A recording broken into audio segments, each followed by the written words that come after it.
Kids and cadets, welcome back to Tommy Time. I appreciate you coming out. Working on a couple of projects today. I thought I'd bring you along. I'm having a brief discussion with the Green Lady about life and life's complexities. We're just plowing along here. We have two Toro recyclers, and they're both a pain in my bottom so far. This one here happens to be a 2009. It's the 20331 model. It's got a Briggs-Stratton engine on it.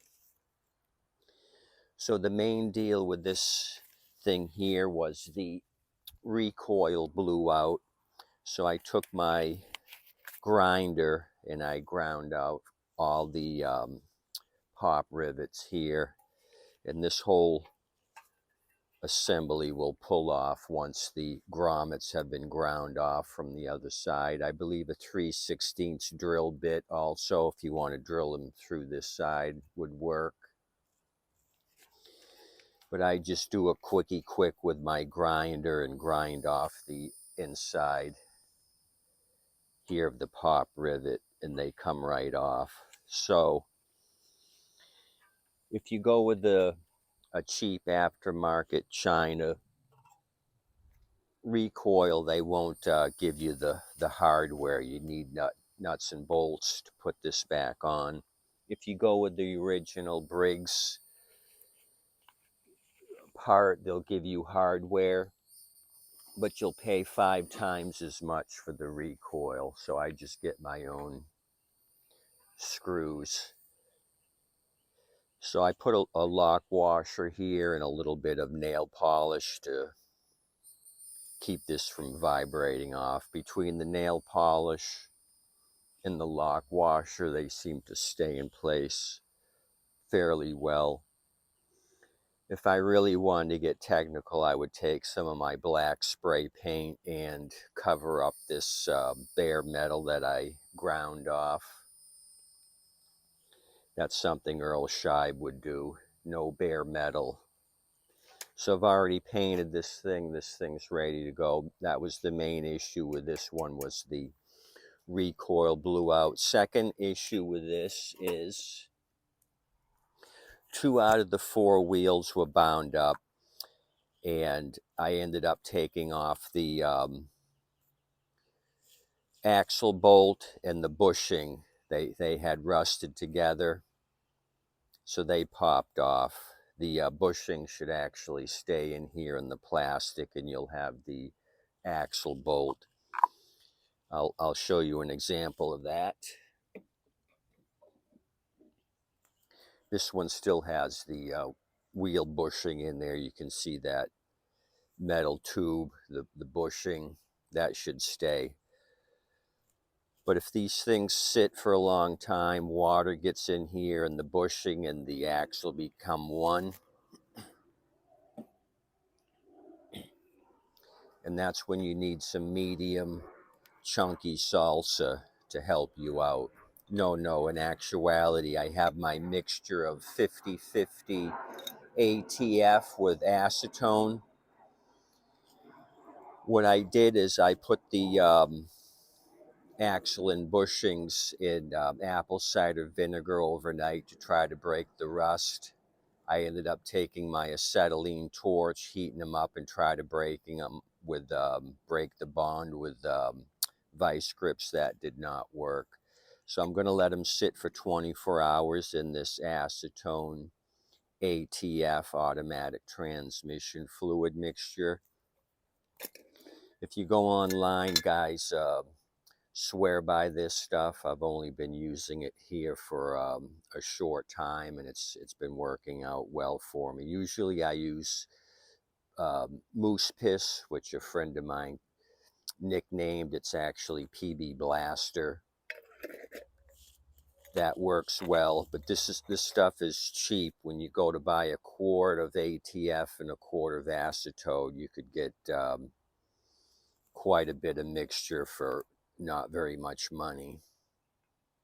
So this is going to sit here in the sun, heat up nicely. You want to have a sealed container because the acetone will evaporate. If I didn't put a cover on this, this would be down just to the ATF here. All the acetone that's mixed in would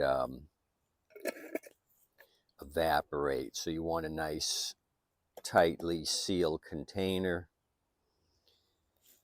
So that's that. So this thing was, like I said, sitting for a while. There was no backing plate on the carb. Carb is rusty. I have everything I need here to do the project. Once I can break those bushings free, I got a replacement carb because that carb is pretty shot. I took the coil off to clean that up. So I'll end up spray painting this with some black paint here when I have everything disassembled and then put this together. So this was kind of a pain in the butt so far. It's needed a few things. Back to the PB Blaster or Moose Piss. This deep creep also works good. I had seen a video on this, so I decided to give it a try. This is also a good penetrating lubricant. So this 2009 is coming along. The tank, I believe, on this one was good. And so those are the main things I got to concentrate on. The two axles and the recoil being blown out. So just looking at it here, it's up on a 4x4 block. Just reminds me of when I used to mess with cars, going to the pick and pull junkyards that have everything up on blocks. They would actually use tire rims and set the car down, and you could pick anything you wanted off of it. So let's move over to the next victim here. This is a 2008, the 20065. So both cables on this traction control and safety brake were rusted shut. I did have a traction control cable in stock. The brake cable that I put on it I thought was the right one. It's too short, so I have a safety brake cable on order for this one. So issue with this was gas tank was one of the main issues. We'll discuss that. As I've discussed before, these quantum style tanks, they end up getting dried out in the sun and end up cracking. This is the biggest issue I see with these, is the gas tank being cracked. So luckily I have a source on AliExpress, AliExpress.com is where I go to get those. It's a direct to China aftermarket parts. They have more than just mower parts. So the deal with these is what I end up doing is filling them with water, and I have a long hose here. I fill the water to the top, set it down, and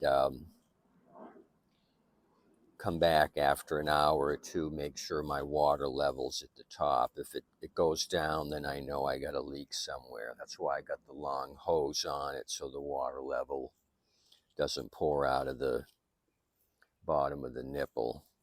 So that's how I test these, with just water. So that's that. I think this is another good one that I have. I had tested this and there was no leaks in it. I ended up finding another used one and put it back on this 2008. So we got a tank that'll work. I have a couple of new tanks that I haven't broken out of the boxes yet. when I deplete the used sources, then I'll go into the new. So we'll discuss wheel bearings because this 2008 needs wheel bearings. So I'll show you an example of a couple of used wheel bearings. What happens is the bearings end up wearing out. The bearing becomes very loose and jumpy. So when you're mowing, this is jumping up and down because there's a lot of play in it. And what ends up happening is that jumpiness will wear off the teeth on your wheel. You can see all the wear here from this jumping up and down, and it'll actually move the metal gear up and down, and it ends up causing this grooving. You can see out here the original height of the teeth, and then back here it's high, but in the middle here, the width of the metal gear, you can see how it's smoothed it out. So over time, this will get worn down enough and it won't even touch the metal teeth, and you won't have any action. You will have no front wheel drive. So in order to rectify that, you buy new bearings, Toro number 1048699. These bearings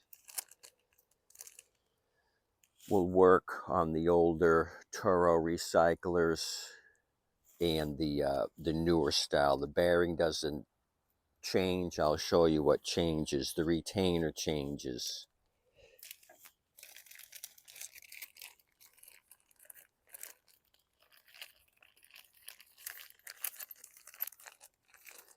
So here's a newer style retainer. The bearing goes right in there. It's a press fit.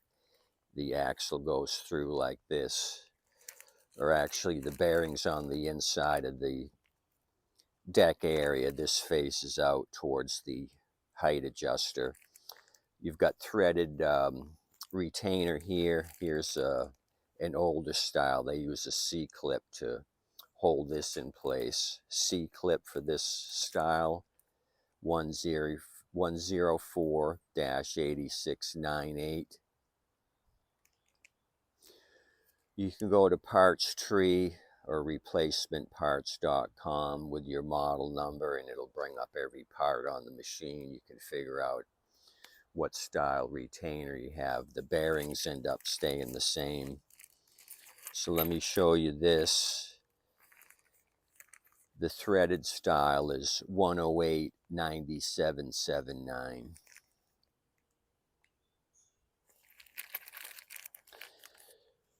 So that's that.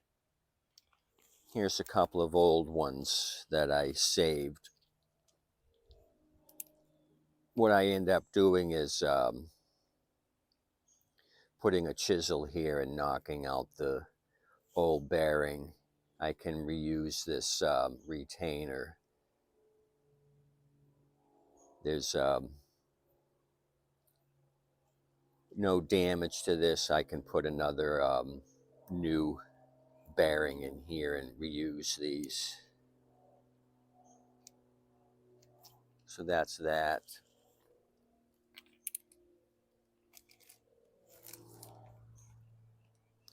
So this Bill's Place is got this on Fleabay. That's where I found him. I don't know Bill. I'm sure he's a nice guy, but he matches up 2 retainers and 2 bearings. I think they're about 20 bucks, $19.99 or something to that effect.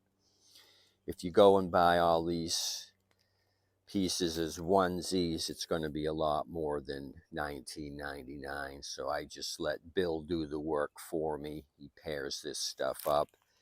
I ended up just getting a big box of bearings and retainers for another project.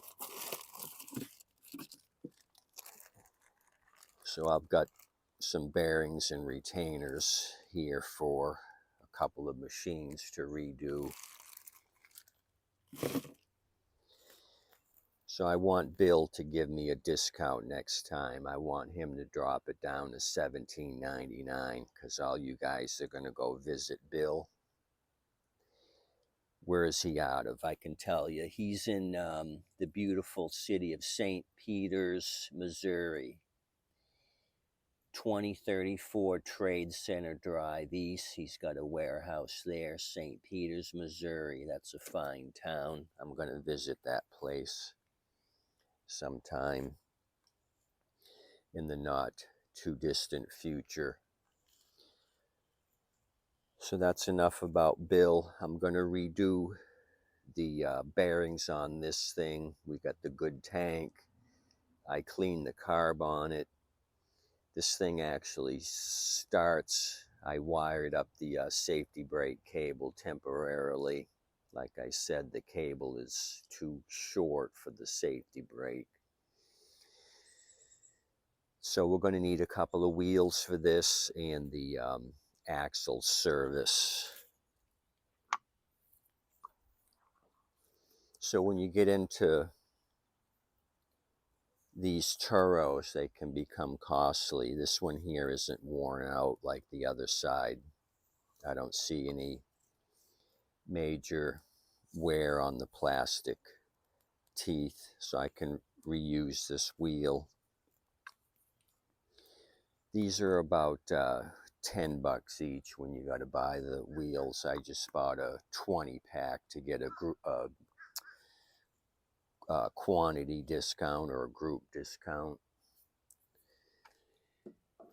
So like I was saying, when you're messing with these Toros, they can be expensive. Buying the wheels and these bearing and retainer kits, if your front wheel has a lot of slop in it, can be kind of expensive.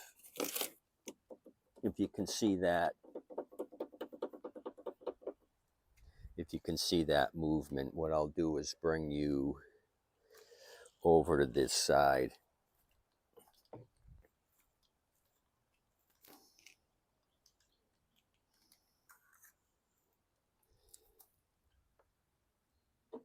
Try to show you what kind of play. You can see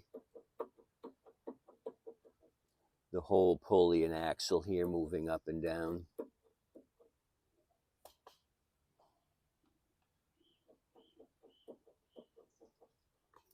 That's what you'll get with a worn bearing. When you have this much play, this is just going to keep jumping up and down and wear the teeth off. Every little bump, this is going to come up and start chewing off that plastic wheel. It's going to go back down, jump up again, and these metal teeth are going to start chomping on the teeth of your front wheel drive plastic. As I've discussed in the beginning of the video, what's going to happen. So there you go. Brief update of Tommy time today. That's what's happening. 2009 machine, 2008 here. We're going to keep plowing ahead. If I do not have any luck with the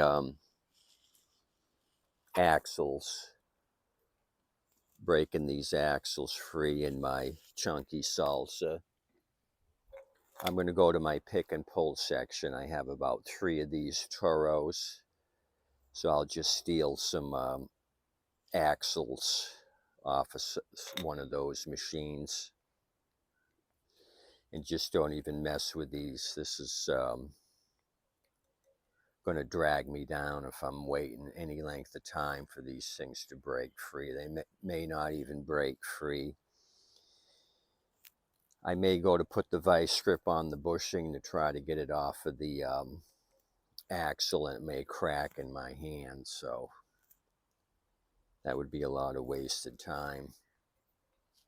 You can buy these, go to Parts Tree, like I said, or one of the other part suppliers, and you can buy the axles just like you can the bushings and bearings. Anyway, I got to talk to the green lady one more time, and then I'm going to get busy with messing with this stuff. Oh yeah, now we're ready. Now we're cooking with fire. Have a good day today. That was your brief Tommy Time update for today.